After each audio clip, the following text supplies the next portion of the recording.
Hi, everyone. This is Professor Matthews, and I want to welcome you to week one of Social Welfare and Social Policy Change. A few things to keep in mind for this week. One is that you have a few assignments. One is a discussion post on social empathy that's based on an article about some politicians in Canada that will give you some insights into just some of the challenges that policymakers face when they are trying to implement change or trying to understand proposed changes to a policy.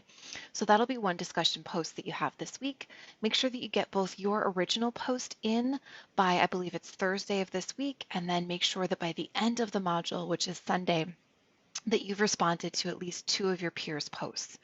The other things that you've got due this week, you'll do a values inventory, which will not be graded. The inventory is just an opportunity for you to read through various position statements of the National Association of Social Workers, or NASW, and think about your own positions on those issues. Identify where there is agreement, where there's differences, and just sort of what you make of those agreements and differences. There are no right or wrong answers, and I really do want to reinforce that. While NASW is the professional organization, right, or affiliation of our profession, we are all individuals and we all have unique experiences and political views and things that make us who we are. So, as you're taking that inventory reflection, it is important to just again sort of reflect, and that's the second part of the assignment that will be graded, which is your reflection on your responses. So, not judging your responses again, but just judging what you make of those differences and how they might impact your profession. The last thing that you have due this week, very importantly, is the first part of your social change project. I want to make very, very clear that throughout the course of our time together, when you're looking at the examples that are in Canvas of the social change project, Dr. Lane very, very clearly states that these are not what your paper should look like. So the example is to give you a sense of how to approach the paper, the types of things that you need to explore in your paper, but you should not be writing things in the way that they are in the example. In the example, it says things like, I will research or I will look into this. You need to actually do the research. You need to actually explore the topic each week. I've had some students turn it in written very much like the example, and you're not going to get full credit if you do that. So read through the example, which again very clearly has that disclaimer that this is again to help you understand how to approach the assignment, but this is not the anticipated level of depth in the assignment. Your paper needs to go much deeper, it needs to be much more comprehensive, but don't freak out. It's only 250 to 500 words each and every week that you're expected to write about. So look at the instructions for the social change project each week. This week, it's all about three things. It's identifying the target population. And again, this could be a population that you're a part of. It could be a community that you're a part of. It could be a community you're working with, something that you've had a personal connection to.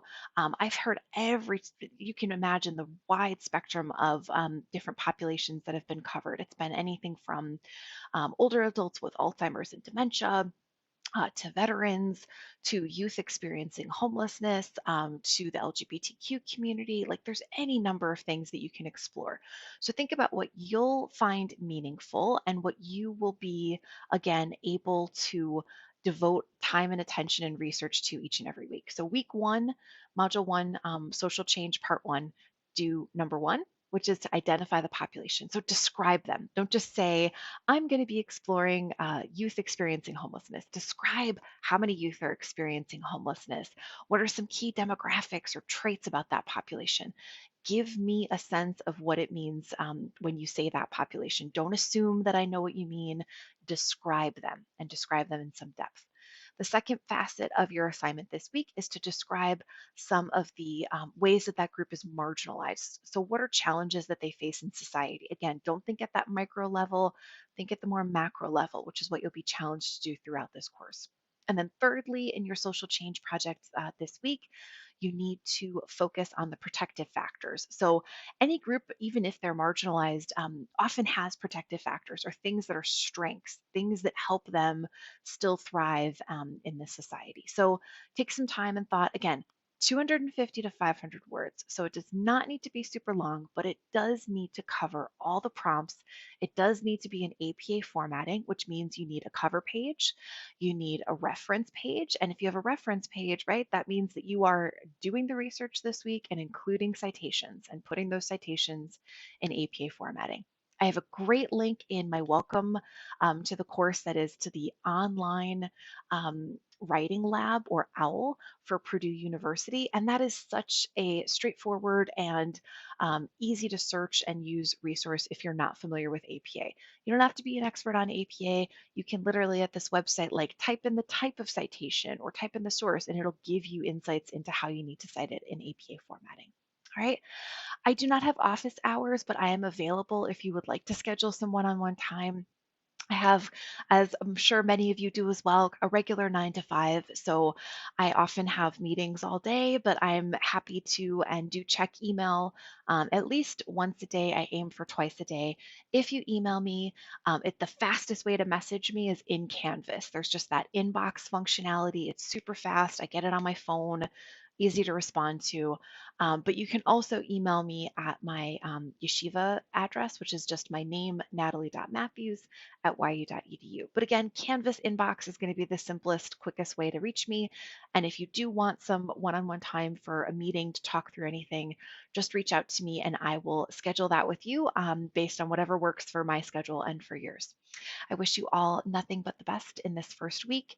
It goes by very quickly. So do not sort of take it easy this week. Just jump right in, give it all you've got, and know that I'm here to support you as you need.